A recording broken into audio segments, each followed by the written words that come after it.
Bueno, a Francisco de Zárate ya lo conocen, han estado escuchando este rato. Las dos personas que tenemos en la mesa son María Fonte, ella viene directamente de OIT, del Observatorio de Inmigración de Tenerife, que nos va a dar una visión técnica, que era otra cosa que queríamos abarcar dentro de esta jornada. Y por parte de la Universidad de Las Palmas de Gran Canaria tenemos a Daniel Becerra, que aparte de ser profesor del centro académico, también es investigador y experto sobre cómics. Bueno, yo por respetar un poco el orden, quizá podríamos empezar contigo, María. Podemos pasarle el micro si no les importa, porque vamos pasando uno. María, tú has trabajado a lo largo de como comentabas, con el cómic para sensibilizar sobre diferentes aspectos de la inmigración y además para erradicar el muro, que es una cosa a la que se enfrentan constantemente los colectivos de personas migrantes. Sí, así es, desde OBITEN, desde el Observatorio de la Inmigración de Tenerife, y también sobre todo desde una parte de investigación aplicada que llamamos, ¿no?, que es la estrategia Juntas en la misma dirección.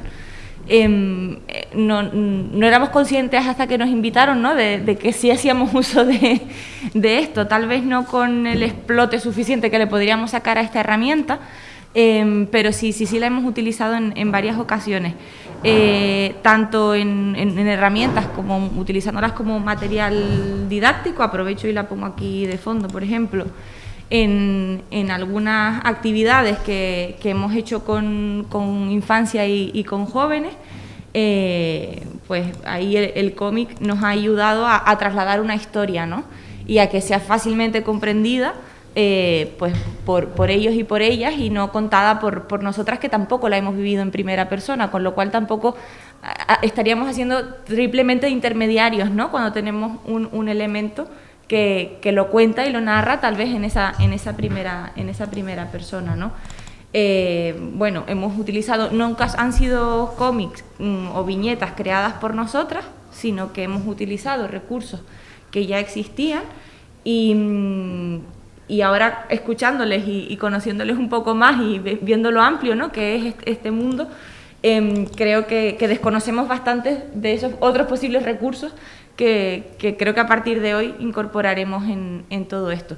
Nosotros sin duda lo vemos como una herramienta didáctica y luego muy útil también, ¿no? Por ejemplo, esta imagen es de una campaña de sensibilización que hicimos en el Hospital Universitario de Canarias en el 2014, creo que fue, ¿no? Y bueno, ambientábamos una especie de consulta en el hospital, en la entrada del hospital, y las viñetas nos ayudaban a transmitir un mensaje que tal vez en esa consulta que habíamos simulado no podíamos dar, ¿no? Entonces sirvió también de complemento a lo que estaba ocurriendo en esta consulta improvisada, para intentar vacunarnos contra el rumor. Mira, además viene al pelo que en este momento social en el que estamos, ¿no?, ya nos habíamos un poco adelantado tal vez, ¿no?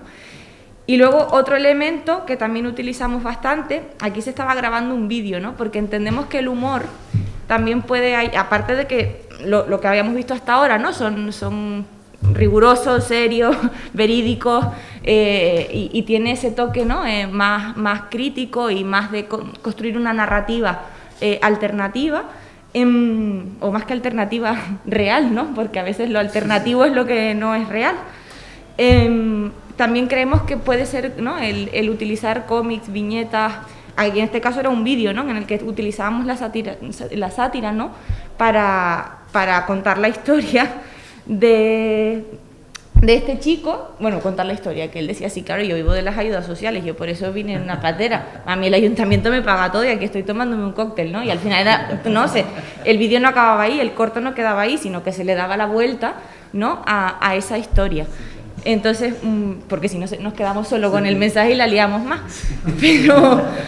Pero bueno, que sí que hay no sé, ahí también el proceso creativo en este caso, creo que en las experiencias que contaba Francisco son más, ¿no?, creación de una sola persona o de dos. En el ejemplo la historia y el proceso creativo de la historia y de qué envolvía la historia y cómo se iba a grabar fue un proceso participativo. Entonces ahí creo, aunque no lo hemos experimentado, creo que igual el cómic, la creación de viñetas puede ser también un elemento súper bueno para trabajarlo desde lo comunitario, ¿no? Y con incluso personas que igual no tienen ni idea, ¿no?, de ser guionistas de cómic, ni muchísimo menos, pero es muy, muy accesible desde mi punto de vista esto como una herramienta para abordar un tema que es complejo, que es una realidad, en la mayoría de las veces dura, y también darle la vuelta, ¿no?, a que la migración en sí misma no es un problema. Lo que puede convertirse en un problema es el modelo de gestión de esas migraciones, ¿no? Y de cómo generamos espacios de convivencia o no, de cómo marcamos las fronteras o no, y ahí pues hay un potencial, coincido enormemente en lo que planteabas, ¿no?, enorme para transformar esos mensajes en cuestiones distintas, ¿no? Igual me extendí más de la cuenta, pero aproveché. No, y con respecto a lo que estás hablando, sobre todo la construcción de relatos y de narrativas, antes de entrar, estábamos hablando con Daniel de que hay un estereotipo de la persona migrante que se extiende casi a todas las personas migrantes, cuando sabemos que dentro de los migrantes que recibimos en Canarias hay muchísimas tipologías diferentes, pero sí que hay un estereotipo que se trabaja siempre. Me van a preguntar un poco, si quieres empezar tú, María, y luego vamos pasando para ver cuál es la opinión de cada uno. Si existe realmente dentro del cómic, o si tú localizas que también en lo que es la cultura popular existe una única visión de lo que son las personas migrantes, que después se extiende al cómic, se extiende también a otros productos culturales, como puede ser el cine, la serie de televisión, y cómo podemos combatir ese tipo de estereotipos que le hacen daño al colectivo. Sí, totalmente. Yo creo que sí es una realidad, ¿no? que homogeneizamos a la población migrante, y igual que aquí ninguno de nosotras es igual, ¿no? Pues las personas que vienen, que migran, ninguna es igual, aunque hayan tomado la misma patera, aunque sean dos hermanos, ¿no? O aunque vengan todos en el mismo avión. No tienen nada que ver la historia, el pasado, las expectativas, las habilidades personales, no tienen nada que ver. Y sí es cierto que se tiende, ¿no?, en función del momento, a utilizar a un colectivo como una cuestión muy, muy homogénea. Y eso yo creo que pasa tanto en la fotografía, en los medios de comunicación, ¿no?, en la prensa o en todo, ¿no?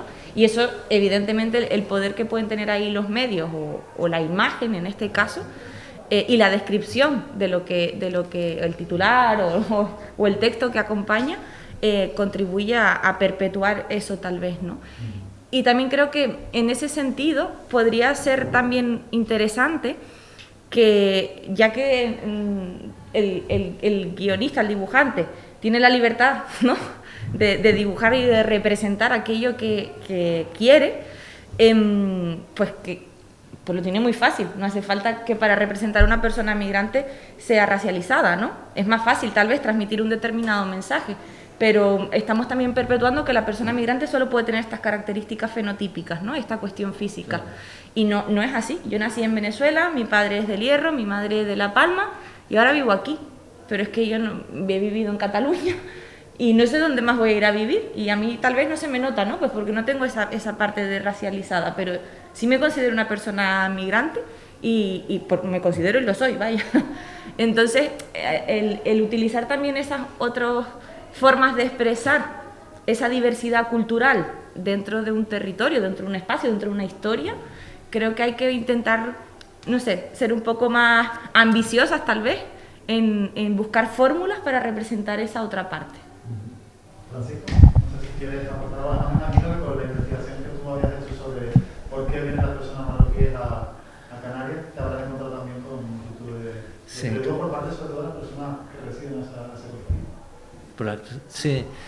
Bueno, lo primero que quiero decir es que ya sé a dónde voy a vender la próxima historieta. Yo lo estaba pensando antes.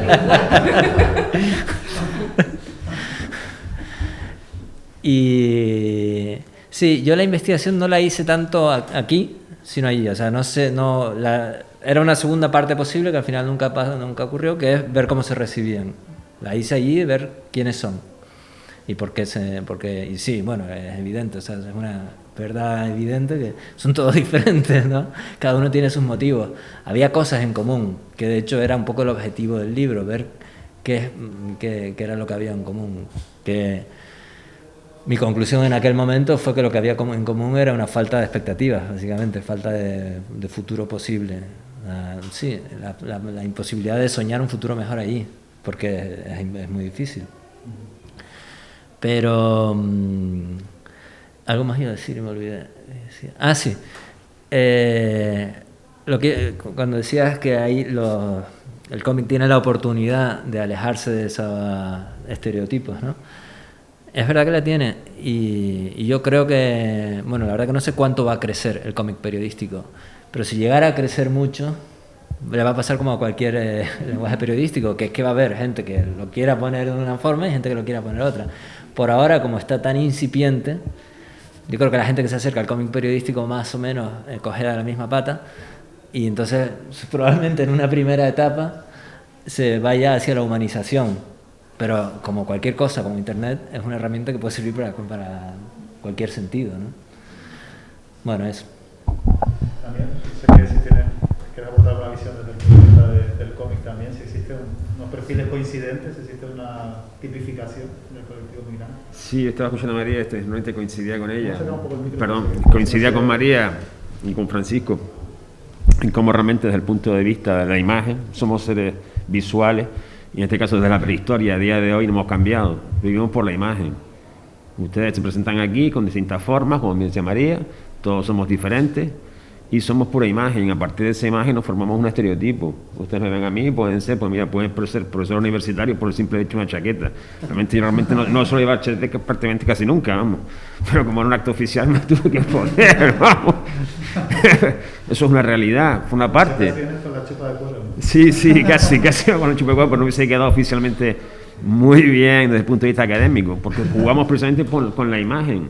Porque cuando vamos a clase, el alumnado espera una imagen, un acorde a lo que estamos protocolizados, si quieren. En el caso del cómic sucede lo mismo. Cuando ustedes analizan el imaginario popular ligado a las personas que migran, es muy básico, siempre se repite.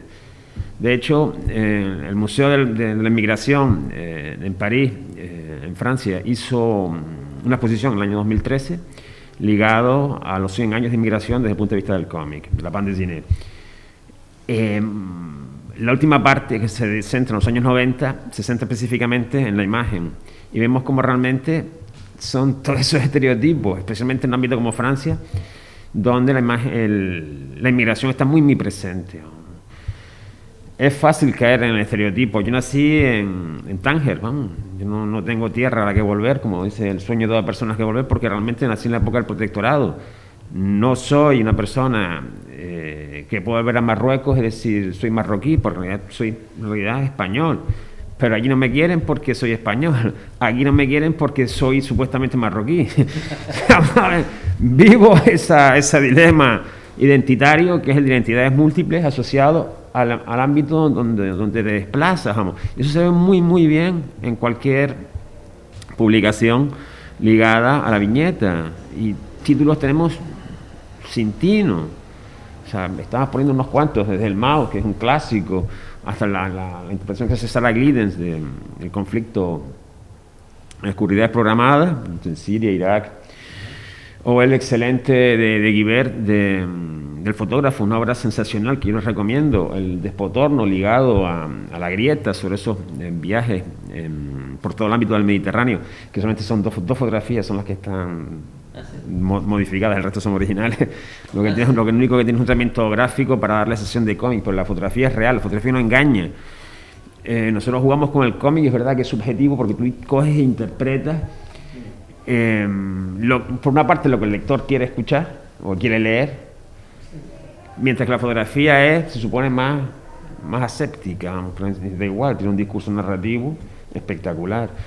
Utilizarlo para vehicular los sentimientos es real. El de Gasas Mal que has puesto es muy bueno.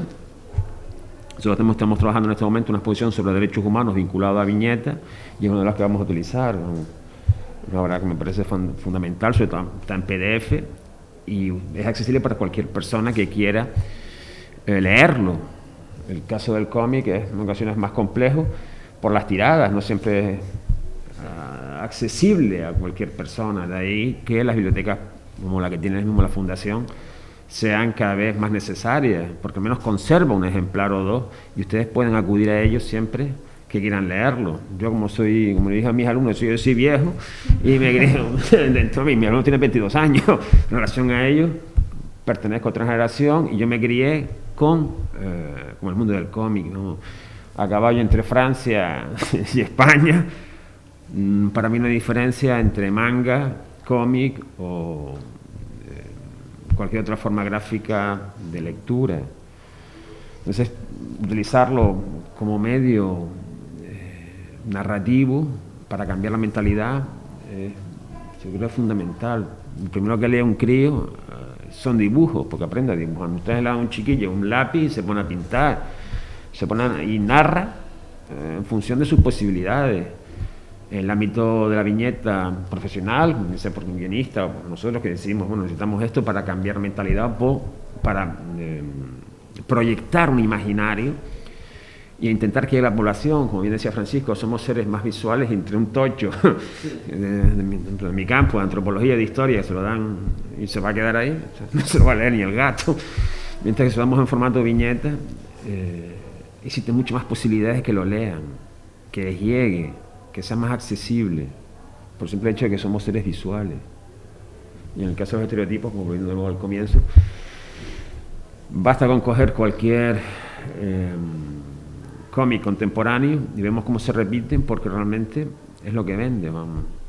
Cuando olvidamos que, por ejemplo, María, oye, podemos ser emigrantes de segunda, tercera, cuarta generación, en mi caso soy de tercera, y claro, nadie diría que somos emigrantes porque realmente no coincide el estereotipo físico, el fenotipo en este caso, con personas que provengan de otras partes del globo, obviando que el ser humano desde que nace surge en África del Este, y la última gran salida del Homo sapiens fue en torno a hace 200.000 años aproximadamente. Desde entonces no hemos parado de movernos por el globo, pero no importa, porque nos ligamos a un trocito de frontera y decidimos que jugamos al dualismo nosotros versus nosotros, o estás con nosotros o eres el extranjero, y si eres extranjero te puede poner la cara que quieras.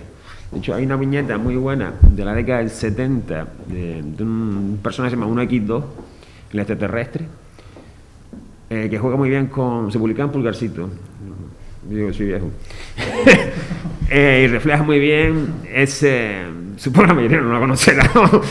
Refleja muy bien ese sentimiento porque justamente trata del extraterrestre que viene buscando trabajo y literalmente le echan a patadas, se le dan a patadas, dice no queremos inmigrantes en nuestro territorio, o sea que no tenemos que irnos realmente ahora, sino que ese sentimiento está recogido desde antes. Y como bien planteaba Francisco, si tiramos de series, no como el jueves, como íbamos comentando, sino incluso tiene la Codorniz, que supongo que lo conocerán, e incluso revistas mucho más antiguas, pues podemos ver el proceso evolutivo de nuestra sociedad y encontrar allí si tenemos ejemplos de esos procesos migratorios o no.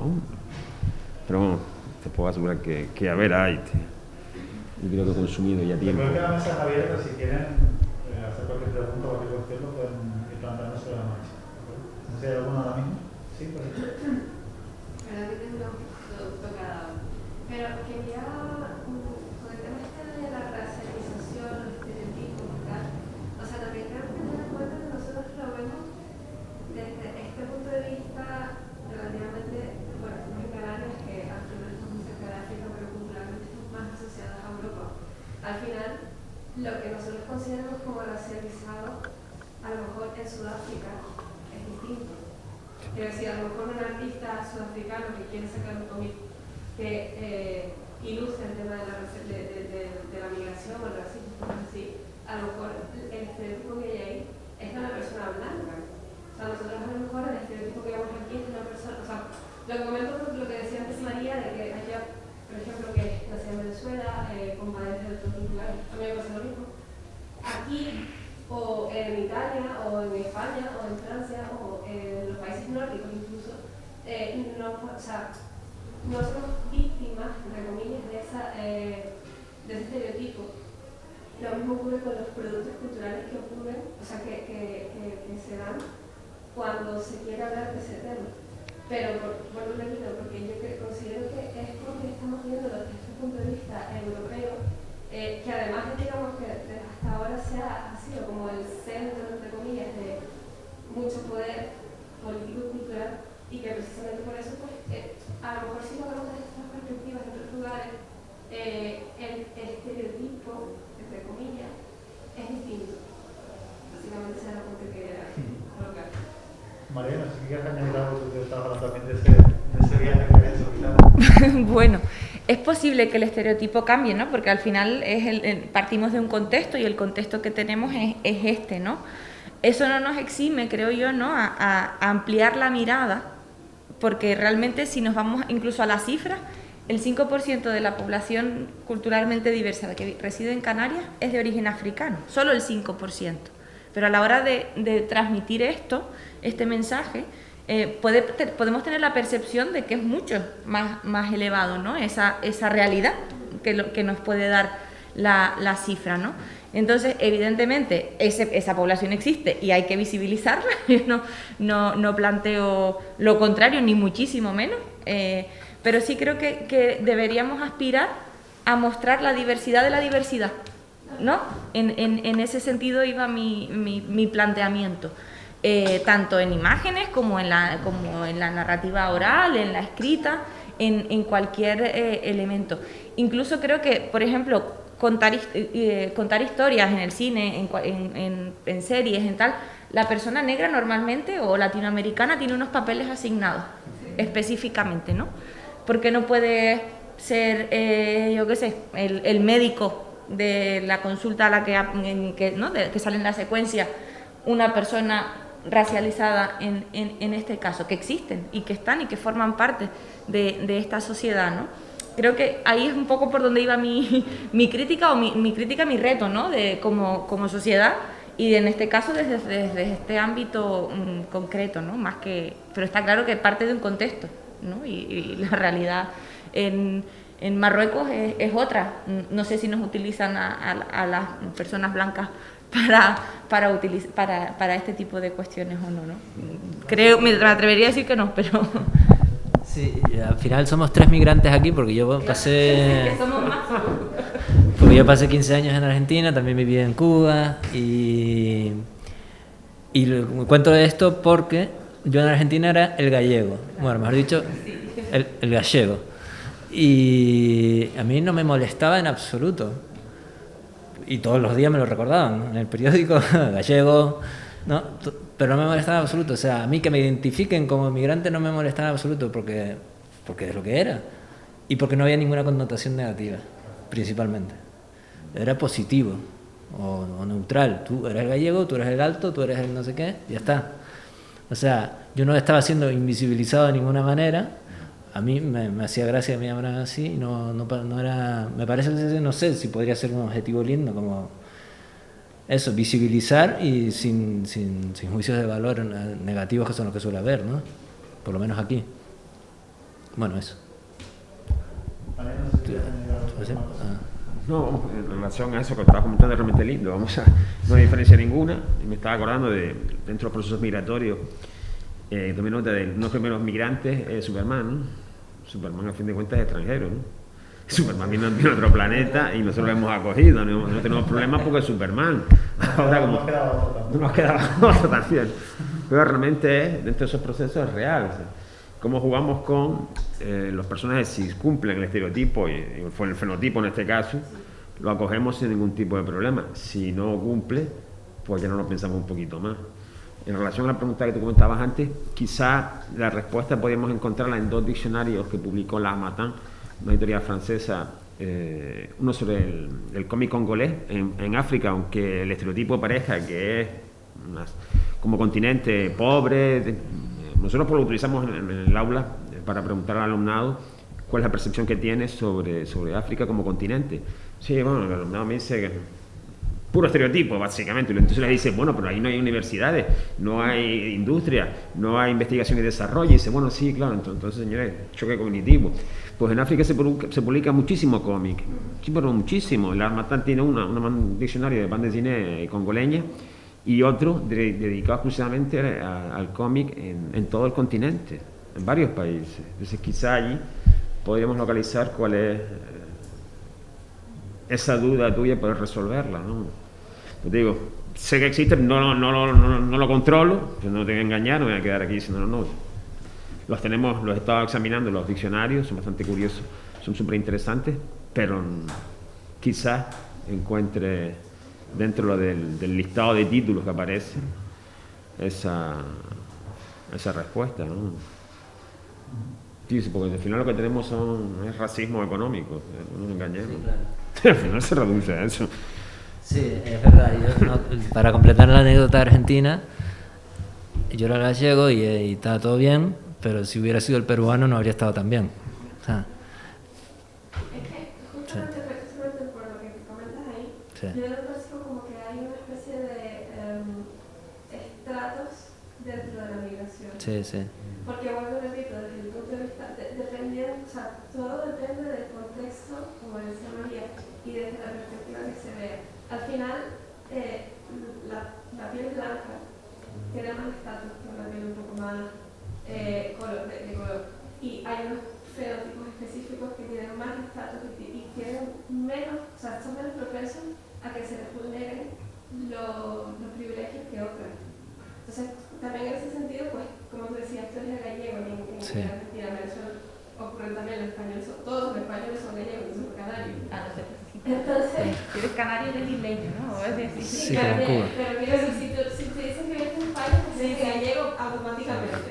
Y eso es como de alguna forma, incluso los árabes, que no se perciben de la misma forma, pero sí están dentro de la cierta élite. Entonces yo entiendo que en estos momentos migratorios incluso se puede percibir una especie de dualidad de poderes, como todos los fenómenos sociales. Está la parte privilegiada que puede mirar sin ser víctima de ciertos estereotipos en la gran mayoría del globo, y luego hay una parte en la que pues, simplemente por su parte visual sí son víctimas de ciertos desprecios o desigualdades o vulnerabilidades de privilegios, etcétera. Totalmente, no solo víctimas de los estereotipos, sino son, ¿no? Víctimas del propio proceso migratorio, cómo empieza, ¿no? Porque la persona que toma una patera o un cayuco es porque no tiene acceso a un visado para viajar durante 3 meses como turista a cualquier lugar y decidir si quiere vivir ahí o no. La situación que estamos viviendo actualmente en Canarias no existiría, ¿no? Porque cada uno iría al lugar al que quiera ir. Y Canarias no acoge, no tendría la llegada de casi 30.000 personas en un año, ¿no? Más las muertes que han habido, ¿no? Entonces hasta el mismo inicio del proceso migratorio puede ser vulnerador, puede ser, ¿no? Incluso acabar con tu vida, o puede ir por otra vía completamente distinta. Y ahí evidentemente el poder se ve súper claro en el proceso, ¿no? Y luego evidentemente continúa en la llegada o en el cómo lo replicamos y en el cómo lo comunicamos. Pero hay un montón, sí, de evidencias, ¿no? que nos llevan a esto. Por eso creo que herramientas como el cómic o las viñetas, que son muy accesibles, como estaban comentando, ¿no? que las puede leer cualquier persona, que pueden ir, te lo puedes currar más si lo quieres enfocar a un público o a otro, y si no, a público en general, ¿no? Tiene un potencial enorme a la hora de transmitir la otra parte de la historia que no se está contando, ¿no? O que no está tan visible, por esa libertad que tiene. La fotografía, pues igual la fotografía que tenemos es la de la patera, y no tenemos la fotografía de un espacio de convivencia entre personas de distintas culturas. Porque quien paga te va a decir que vayas a cubrir la patera, no a, yo qué sé, al rezo interreligioso que se hace en el fraile, me lo invento. Y en el cómic sí puedes reflejar el rezo. Creo que ahí puede haber un poco más de libertad para asumir esa responsabilidad de contar la otra parte de ese viaje, ¿no? De esa historia. Hay una cosa que estás hablando de eso, los rasgos notíficos que estamos comentando, y también la mayor parte de la migración, la que es más visible entre los medios de comunicación, que es aquella que llega a través de patera, y a través de lo que decía la compañera, existe una cierta condescendencia por parte de los europeos todavía, que lo sentimos como el buen samaritano cuando llegan estas personas migrantes. Y yo no sé si el cómic también es una de las llaves para romper con este estereotipo, porque quizás es que le hace más daño a las personas que llegan en patera, el hecho de que todos los tengamos en consideración de que son personas a las que tenemos que ayudar, y de alguna manera sentirnos que que está en una posición de servidumbre, Que no sé que le gustan las comillas, en Fran, pero ahí tal vez sí, ese paternalismo, ¿no? Ese sobrecuidado, esa infravaloración de la persona, también es una manera de deshumanizarla, ¿no? Y creo que, pues volviendo a eso, ¿no? El cómic tiene la oportunidad y el poder de humanizar muchas historias, de humanizar a muchas personas, ¿no? Así que sí, eso es el tratar con a los pobrecitos, ¿no? Bueno, pobrecitos, ¿no? Es su batalla diaria, constante, yo me enervo, ¿no? Y tenemos también muchos espacios en los que, ¿no?, trabajamos, no solo con los grupos de participación que hay, que abordan distintas temáticas, sino pues en los centros educativos, con la policía estamos haciendo formaciones, en espacios como este, ¿no?, al final, o en los medios de comunicación, en cualquier cosa, siempre como que hay 3 o 4 elementos que intentamos también pues plantear, darle la otra visión, que luego cada uno que se lleve la que quiera y la decida, ¿no? Que para eso también tenemos capacidad crítica. Pero creo que sí, que esa parte falta mucho, y caer en ese otro estereotipo de pobrecitos es un error. Es lo mismo que los otros casos que estábamos hablando con anterioridad. También estamos comentando sobre este tema precisamente también con el café, de la construcción de estereotipos en torno a las personas migrantes y de lo fácil que es en ocasiones crearnos ideas simplificadas que nos permitan que podamos realizar las cosas de una manera mucho más sencilla sin hacer lo que comentaba María, un proceso crítico que nos permita entender la realidad. Sí, efectivamente, hablamos de frontera simbólica, frontera física por una parte, pero también simbólica. O sea, llegamos a un punto en el cual vemos una persona y automáticamente la cogemos o la desechamos. Y recuerdo en relación a Guibert, dentro de esa frontera simbólica, Viaje entre gitanos, que es una obra, me parece sensacional, también combina, si mal no recuerdo, fotografía con dibujo.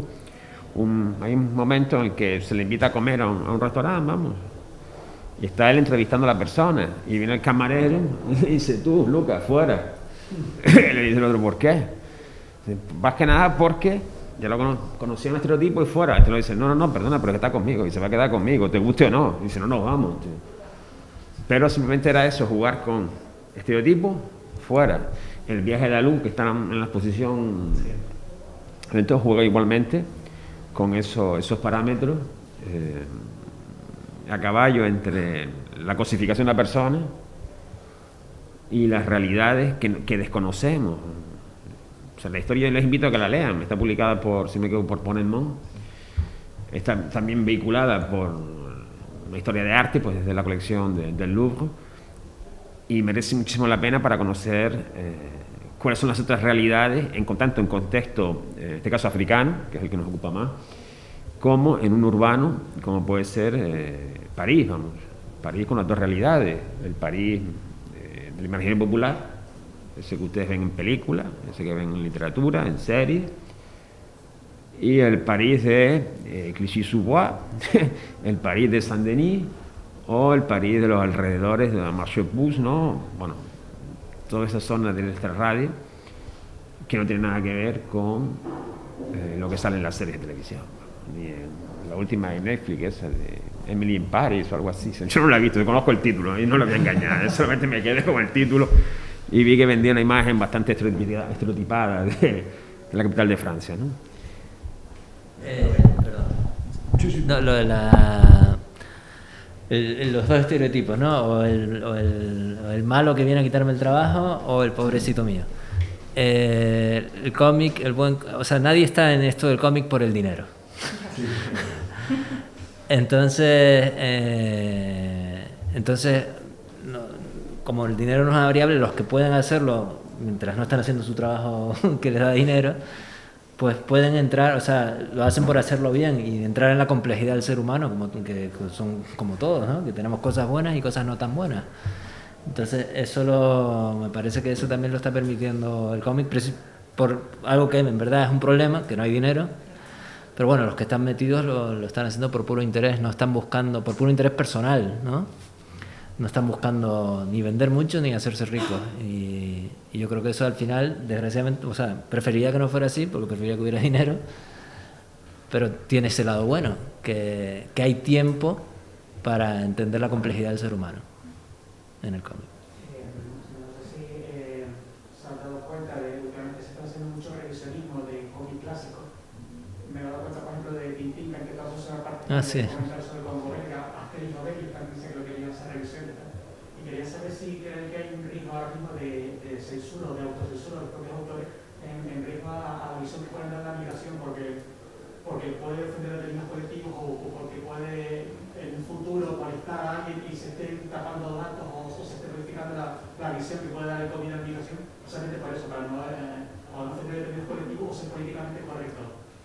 Entiendo lo que dice el compañero, pero es positivo, porque creo que aquí se puede dar debate. ¿Creo que es positivo censurar obras, por ejemplo, como comentaba Tintín, que se escribieron hace 40 años en un contexto determinado, para intentar romper determinados estereotipos? ¿O crees que le hace un flaco favor a... Yo creo que le hace un flaco favor, porque vuelvo al contexto, ¿no? La historia de Tintín se escribió en un contexto que no es este mismo, ¿no?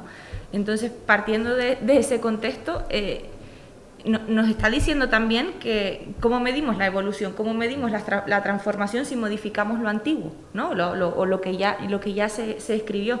Otra cosa es que ahora aceptemos socialmente, políticamente, económicamente, ¿no? Y de la parte académica e incluso del colectivo, ¿no? de profesionales que trabajan en esto, que el cómic que escribamos ahora incluya una serie de elementos que no son acordes a este contexto.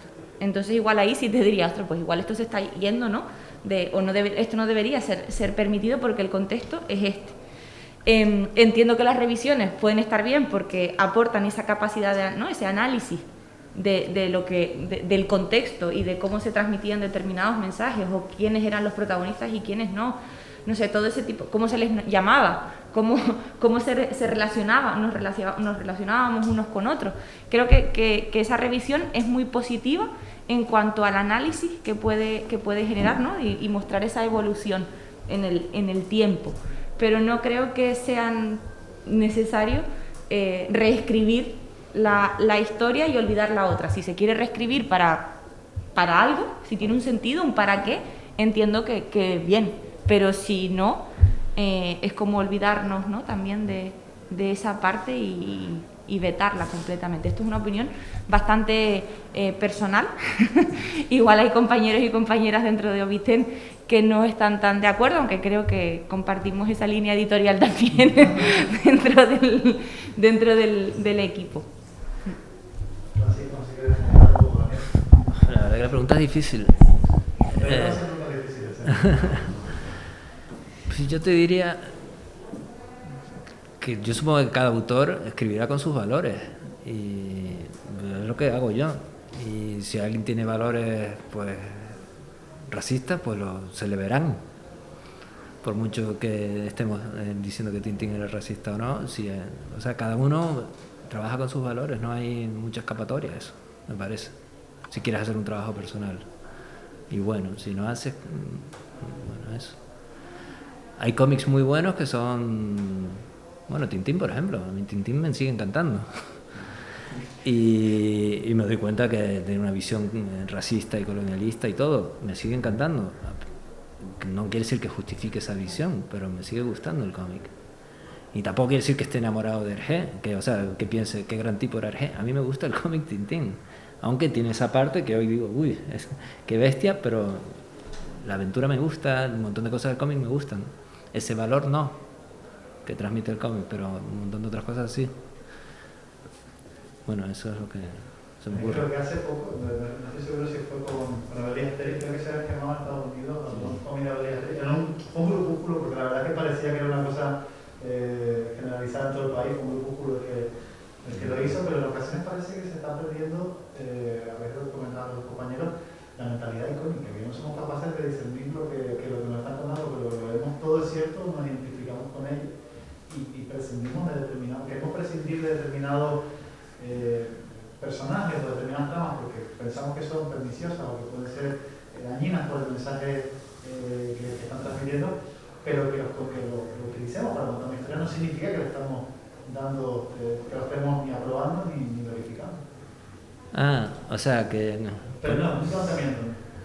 Ya, como poner a personajes odiosos, ¿no? Hacer que tus personajes sean odiosos no te conviertan a ti en odioso, ni que estés valorando, ni que estés... Sí, eso es interesante. Porque trolear no significa que tú te identifiques con esos personajes. Claro, exacto, sí, eso es muy interesante. Bueno, no sé. El síndrome de Guastavino, la herencia del coronel, ¿no? ¿Lo llegaste a conocer? ¿El síndrome de Guastavino? De Carlos Trillo. Sí, sí, claro. ¿Viste, no? Salía en Fierro. Sí, Salía en Fierro. Bueno. Es una obra muy buena, nosotros, es que tengo las dudas, en castellano. ¿Cuál es? El síndrome de Guastavino es la herencia del coronel en Argentina. Acá se llamó el síndrome de Guastavino. O es al revés. Tengo dudas. El síndrome de Guastavino, ¿no? El síndrome de Guastavino, la herencia del coronel, en función de si lo leen ustedes en Argentina, perdón, o si lo leen acá en Europa, ¿no? Es una obra excepcional y lo que va desde la dictadura argentina y de cómo se cosificaba, en este caso, la mujer, y cómo ese síndrome pues se transmitía de padre a hijo. Es una obra, me parece muy interesante, tuve que leer por motivos profesionales en varias ocasiones, salí harto de ella, altamente vomitiva, pero se las recomiendo porque merece la pena, vamos, y es tratar de no convertirse precisamente en esto, en lo que transmite la obra. Así como Tintín en el Congo, yo no la censuraría, lamentablemente no puedo censurarla porque pertenece a un contexto. Es como si quiero censurar a Tales de Mileto, filósofo presocrático básico, que en realidad daba las gracias a los dioses por nacer hombre y no animal, varón y no mujer, griego y no bárbaro. Si tiro de ese planteamiento de Tales, puedo asumir que es bastante misógino, que es bastante racista, y sin embargo, a día de hoy se sigue enseñando su pensamiento porque es base para poder entender nuestro proceso evolutivo como sociedad, al menos en Europa. El contexto es fundamental, como planteaba María. Es necesario seguir editando Tintín en el Congo. Tintín en el Congo es el álbum más leído precisamente en el Congo, donde tiene un alto valor y está hiper reconocido porque quizás es la mejor campaña de marketing que le puede haber hecho a ese país. Vamos. Fuera de contexto, es cierto que podemos asumir que es bastante paternalista, que tiene un síndrome racista espectacular y que es altamente colonial. Vamos, eso no lo voy a discutir, pero considero que la quema, como fue en Canadá, de una serie de álbumes, porque bueno, se considera que ya no está bien visto, es como quemar cualquier obra del siglo XVI, del siglo XII, o intentar reescribir la historia de lo que fuimos porque no nos gusta en este momento. Somos lo que somos. Olvidar lo que fuimos posiblemente nos lleve de nuevo a repetir errores. La historia, como decimos, no se repite porque los contextos no son los mismos, no son exactamente iguales, no se puede repetir por ese sentido, pero el proceso sí que se puede repetir. Por eso nosotros estudiamos historia, no lo hacemos porque nos gusta así saber que fuimos en el pasado. No sé si el resto de los presentes... Y bueno, es verdad que no es censurarlo, pero lo que decía María creo que sí es interesante, que es revisarlo, hablar de eso, porque eso ayuda a cómo pensar, a definir nuestro pensamiento hoy, y me parece súper valioso y necesario hablarlo, pero no decir... Y de todos modos creo que hay una distinción entre los personajes odiosos del síndrome de Guastavino y esta característica odiosa del racismo en Tintín en el Congo. Y es que el síndrome de Guastavino es una opción deliberada del autor de presentar un personaje odioso, ¿no? Y aquí es algo que le sale al autor sin darse cuenta, que él es racista y lo pone, porque no se da... Sí, no, o sea, me da igual. No estoy demonizando a Hergé, pero vamos, era racista y se le vio. Me parece que es como, son dos cosas diferentes. Y en el caso de, o sea, en el Guastavino, bueno, por supuesto que no se puede criticar que alguien haga una obra con personajes odiosos para presentarnos a personajes odiosos. Me parece que eso ya es el colmo de la estupidez, ¿no? Pero sí creo que se puede y se debe hablar sin censurar, pero a revisar, mira, esto, cómo reflejaba esto una época, una forma de pensar en Bélgica, ¿no? Eso sí me parece interesante, no sé. ¿Alguien quiere preguntar una cosa más? Si no seguimos. Yo creo que ahí tienen ustedes más capacidad. No tengo ni idea, cada uno que responda por su... Es que eso, responder así por todo, yo qué sé. Bueno, pero ¿por qué en este caso? ¿Por qué en este caso? Pues no lo sé, la verdad. No, yo diría que no, que cada uno hace... Sí, yo diría que... Pero la verdad que no lo sé. No. Tendría que ir al psicólogo para que me diga si estoy coartándome para hacer cosas políticamente correctas. No lo sé. Sí. Hoy, al menos en el contexto en el que nos movemos, si tú no quieres coartar porque realmente quieres denunciar un hecho que te parece realmente negativo desde el punto de vista social, agresivo, pienso por ejemplo, como hemos trabajado en literatura queer en formato cómic, hemos visto cómo en el caso de Latinoamérica se pasó del papel al ámbito digital, otra cosa porque no se vendía, ¿no? Entonces la libertad que les dio la red permitía que llegase a otro tipo de público que en principio en el papel pues no, quizá porque era muy caro o quizá porque no había nadie que se animaba a distribuir ese tipo de contenido, les invitaba realmente a poder expresarse de manera mucho más libre en ese tipo de nuevos canales de distribución. Y bien, ha funcionado bastante bien en realidad, ¿no? Por eso coartar. Sí, tal vez con tu respuesta se me ocurría que depende de dónde o sea, coacción o coartado siempre estás. Porque cada medio cada editor tiene sus requisitos, sus criterios, y en muchos casos tienen que ver con quién paga la revista. Entonces, eso siempre va a existir. No es tanto lo políticamente correcto, sino como cuáles son tus límites dentro del medio que estás. Y siempre va a existir y hay que moverse, así es como se juega, no hay otra forma. Es el terreno de juego. Pero, Sí. una curiosidad. Sí. Tú como periodista, ¿nunca te has visto en la situación en la que quieres tratar algún tema delicado socialmente y has dicho no, porque por autocensura, básicamente? O que no tanto tratar un tema delicado, sino que quieres tratar dicho tema de una forma muy específica. Y has dicho no lo voy a hacer porque por propia autocensura, porque me van a, o sea, en fin, autocensura. Por supuesto que sí. Y por supuesto que o sea, mi estrategia fue irme a secciones del periódico que no eran claves para el periódico y por donde no había tanta línea editorial de nuestra línea es esta, y donde yo tenía libertad para seguir mis intereses sin miedo, ¿no? Pero eso pasa, ¿sí? Mi estrategia fue irme a otra sección, pero eso pasa en todos los medios del mundo, ¿no? De hecho, a mí esta mañana nos sacaba un ejemplo, una cosa que ocurrió en Francia, ¿no? Con respecto a los periodistas. Un periodista que había dado un caso de corrupción. Bueno, sí, que además era adaptado cómic, ¿no? Sí, pero el negocio de los negocios. Qué bueno. Es bueno, es bueno. Se los aconsejo, Luego no nos tiren piedra, ni a Francisco ni a mí, porque la realidad social es la que se muestra en la obra. Son 4 volúmenes sobre un periodista de liberación, periodista de izquierda, que va a perder su trabajo por las presiones que se hacen a la propia editorial. Y el director en un momento dado se disculpa con el periodista y el otro sabe lo que es, no es por él, es por el conglomerado y la estructura social que está muy por encima de nosotros, que presiona para que o bien va el periodista a la calle o cierran literalmente el periódico.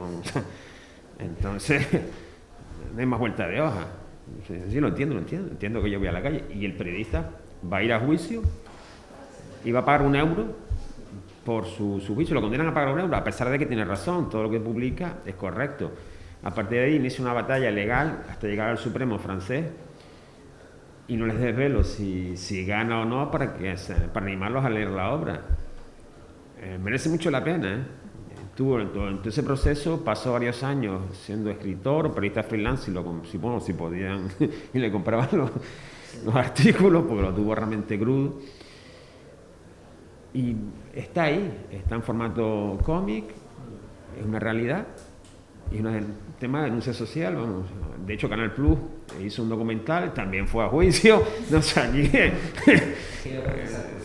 Sí, bueno, el caso Claire Stream, vamos a con de Villepin, hasta el Parlamento Europeo sale metido en medio de la época de los maletines que circulan de mano en mano en Francia, pero bueno, son. O sea, esos son los casos más pornográficos, ¿no? O sea, más evidentes, pero de las restricciones. Pero las restricciones siempre existen, porque incluso en medios que no dependan de sus anunciantes, dependen de sus lectores. Ya tienen una línea editorial con sus lectores. Y si tú vas, escribes algo, esto sí me pasó, no voy a nombrar, por supuesto, porque pierdo mi empleo. O sea, no estoy empleado ahí, pero bueno, perdería otros empleos. Pero sin entrar en detalles, escribes sobre determinado personaje, no te ajustas a lo que los lectores de ese medio esperan de ese personaje, no se destaca eso. Francisco, y un poco por conducir al tema de migración, nos encontramos con esos tapones también a la hora de comunicar en prensa, según qué temas que tengan que ver con la migración. No, es que no he hecho tanto sobre migración. Hice el libro con Paco y hice esa entrevista, la que vieron antes, que salió en una revista argentina online. Yo creo que el problema principal de los medios hoy en el tema de migración no es ideológico, sino presupuestario. Que para hacer estos trabajos hace falta más tiempo y dinero, básicamente. No es que no quieran contar la verdad, ¿sabes? El lado humano. Es que es mucho más rápido hacer lo otro y más barato.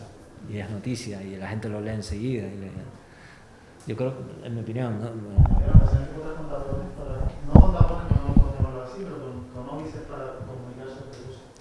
A veces sí. Gracias. Que nos encontramos, pero más que por una cuestión, sí, creo que política, en el contexto en el que estamos, ¿no? Y que no es una valla publicitaria para ganar votos en determinados lugares, ¿no? Sino que estamos hablando del periodismo bueno.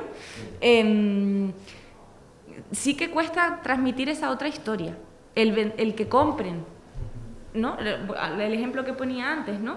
Hay interacciones interculturales a pie de calle constantemente que pasan súper desapercibidas y que son ejemplos positivos y que humanizan y que rompen esa frontera moral, todo eso, y que es lo que ocurre en mayor medida, ¿no? Pero aunque lo transmitamos muy apasionados, en primera persona, eso cuesta mucho que los medios de comunicación lo recojan, ¿no? Siempre la imagen tiene que ser no buena, buenísima, para que llegue, ¿no? Entonces sí que hay esas dificultades tal vez a la hora de contar esas otras visiones o esa otra parte de la historia.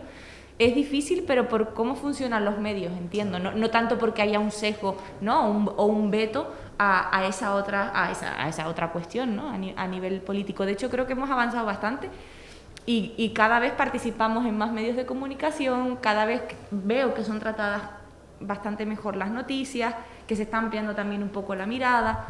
No sé, por ese lado creo que poquito, pero se ha ido incluso hasta avanzando un pelín.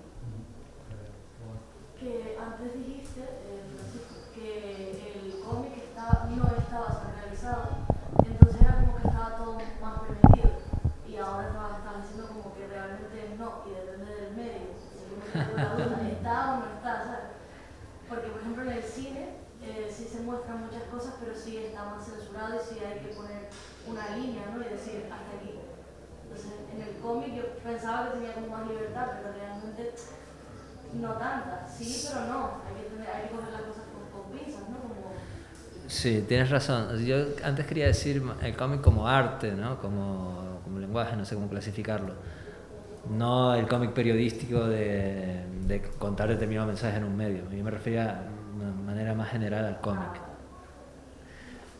Pero de todos modos siempre hay límites, porque una editorial también, si sacas un libro, no sé, Planeta también tendrá sus restricciones de los libros que puede sacar y los libros que no. O sea, siempre hay límites. Hay editoriales más libres que otras. Claro, la verdad que los cómics supongo que son bastante libres, ¿no? Pero tampoco se meten en temas muy polémicos. Pero no me imagino a Steve Berry diciendo no, ¿no? O la cúpula, en ese tema no, porque es muy polémico, ¿no? Si les interesa lo harán, supongo. Pero sí, es que hay dos cosas, el periodismo y el cómic como arte. El cómic como arte yo creo que es la que está bastante desacralizada por suerte. Sí. Ese cómic europeo tiene más libertad que el cómic que se genera en otros países, ¿no? Como el americano, quizás. Sí, bueno, en Estados Unidos hay de todo también, ¿eh? Lo que pasa es que tienen uno gigantesco que... pero, sí, pero hay súper de todo, ¿eh? Bueno, estamos llegando al final. No sé, quería un poco ir a la línea de conclusión. La verdad que hemos tocado varios temas. Daniel, no sé si quieres empezar tú para cerrar la mesa, para ir poniendo el punto final. No sé si hay alguna pregunta más, por cierto. No quiero comentar nada. Están cansados de nosotros ya.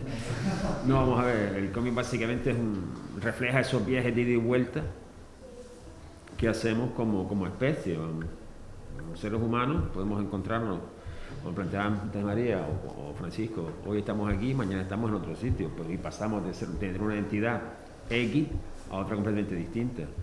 Y eso se refleja muy bien en las viñetas, cuando abordamos, no sé, los años de Sputnik, de Baru, por ejemplo, se desarrolla en la Francia de los años 50, con italianos, con polacos, con ucranianos, con franceses, y cómo se vincula a partir de los niños, vamos, o sea, cómo juegan, cómo no juegan, cómo te cambian el nombre, y en realidad son, de fondo, pues las luchas obreras que están metidas en esa obra.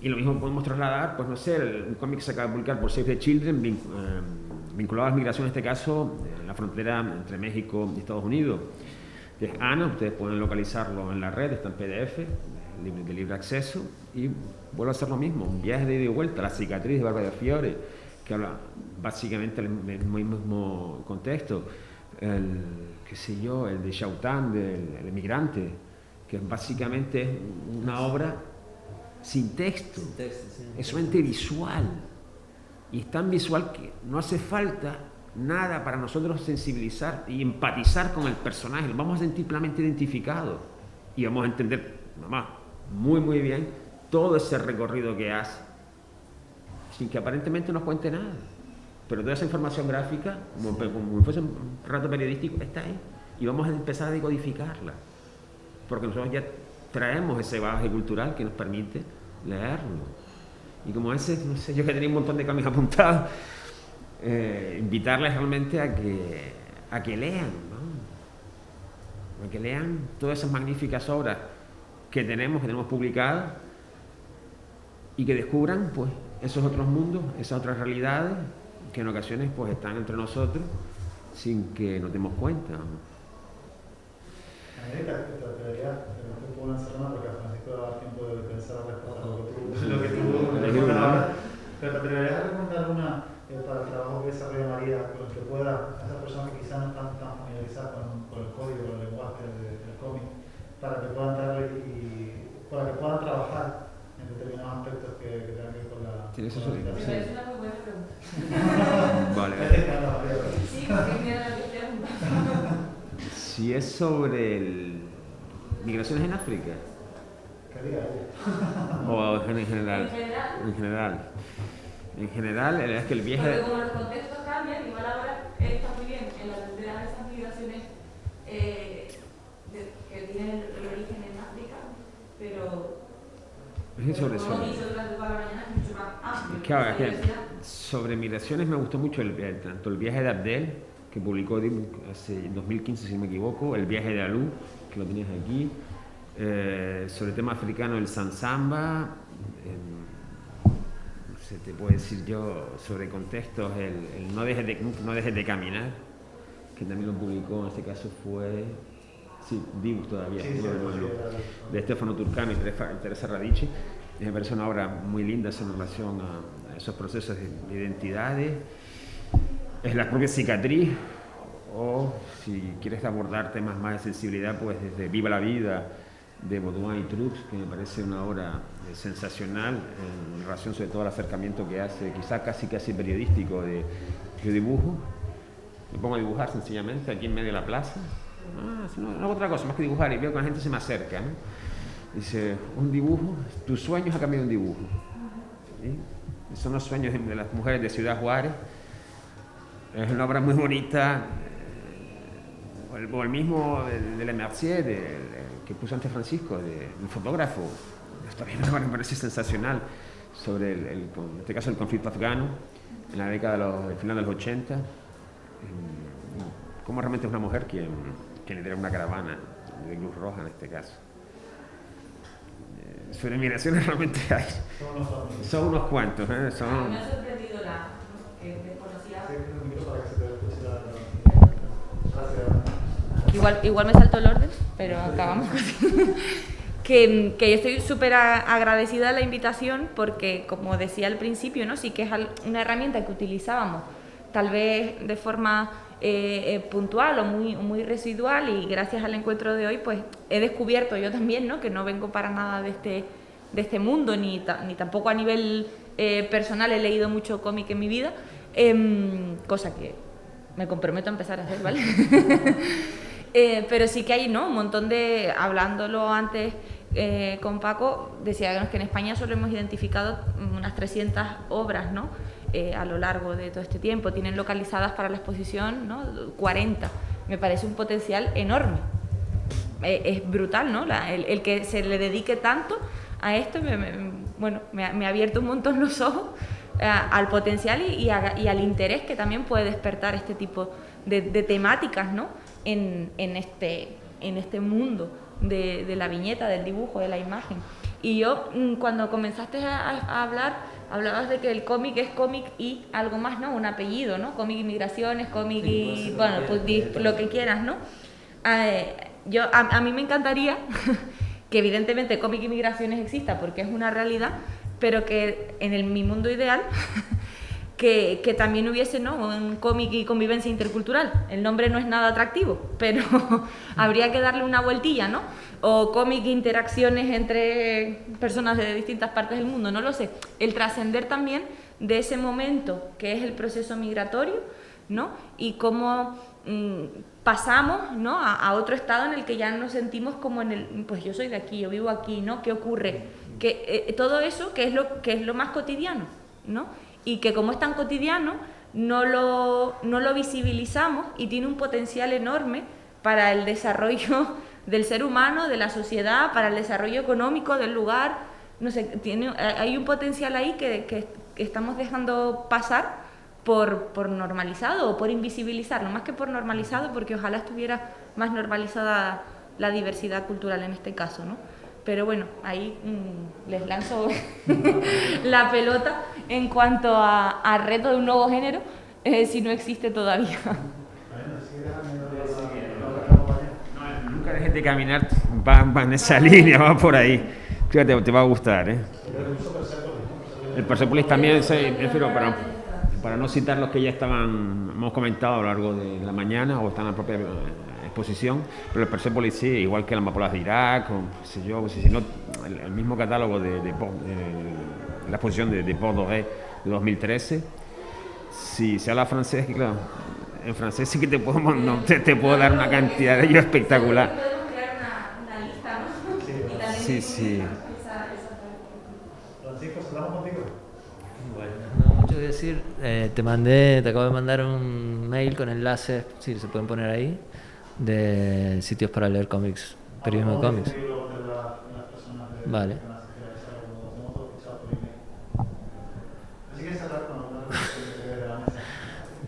¿Eh?